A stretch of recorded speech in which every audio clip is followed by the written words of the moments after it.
One-on-one meetings with your boss or team are absolutely critical. I'm going to give you 5 tips on how you can completely master this vitally important time with your colleagues.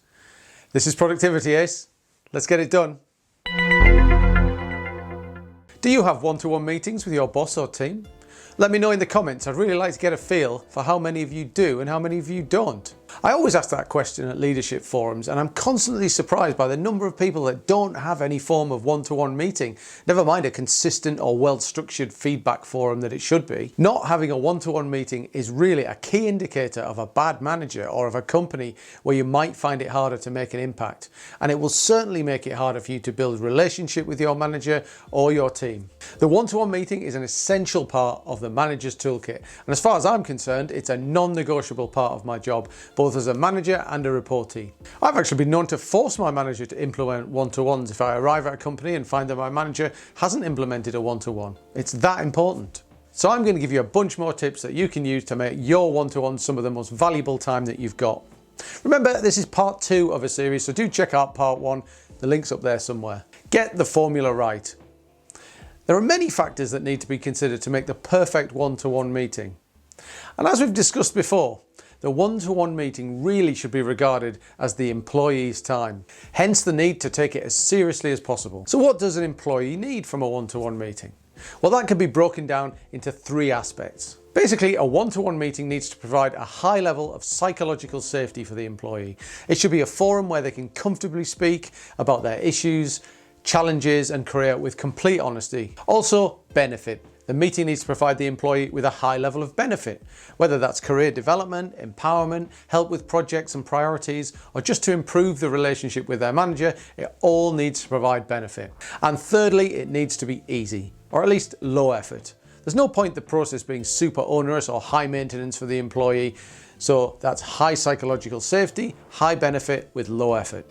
If you can get that balance right, you'll be on your way to a successful outcome. Ask coaching questions. The interactions that managers have with their employees during the one-to-one meetings are really special. The best managers don't just make sure that the objectives of the meeting are achieved, they also establish and build that coaching relationship with their employees. Coaching is a critical skill for any manager that wants to become a leader, and the prime forum for putting those skills into practice is the one-to-one meeting. Coaching is much more of a two-way process between the manager and the employee to help them develop their own skills in the areas of attitude, judgment, motivation, and emotional intelligence. Coaching helps people build critical frameworks to self-support and self-manage. It's not the case of the manager fixing the problems for them. And that gives the employee a much greater sense of satisfaction than merely following management direction. Have a look at that video there for more details on how you can build more coaching skills into your leadership style. It really is the way to get through to your employees and build that relationship. Make it a safe space. We spoke earlier about the need for the one-to-one meeting to be a psychologically safe space for an employee, and that is vital. But how can you, as a manager, create that psychological safe space in your meetings? Well, there are several behaviours a manager can exhibit that can help to create and build this safe space. Show that you, as a manager, are open and transparent. Demonstrate some vulnerability. Offer insights into your own personal life where appropriate.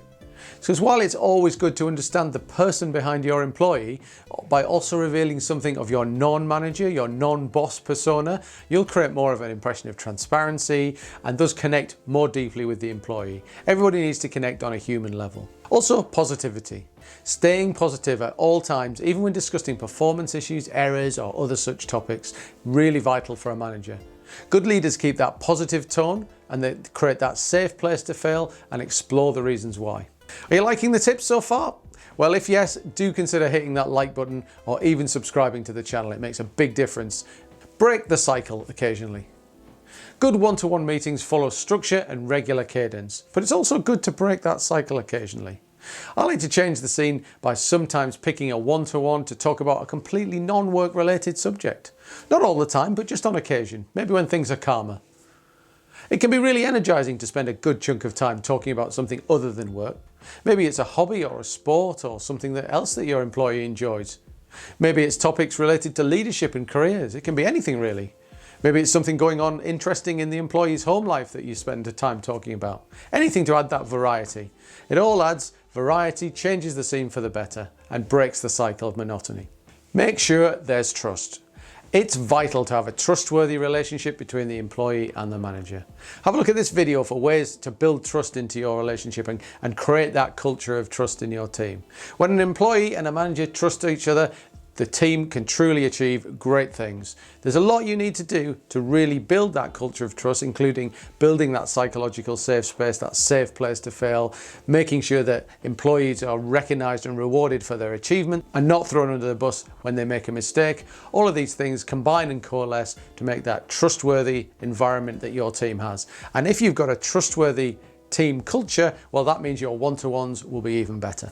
There is no doubt that the one-to-one meeting is one of the best tools a manager has. And in these days of COVID, working from home, having that regular connection with an employee is even more important. And don't forget to check out part 1 of this series, as this set of tips should give you a ton of great info for getting the most out of the one-to-one meeting, one of the most important forums between any manager and employee. And if you like this video, well, I'm sure you'll love this one up here, and I'll see you over there soon.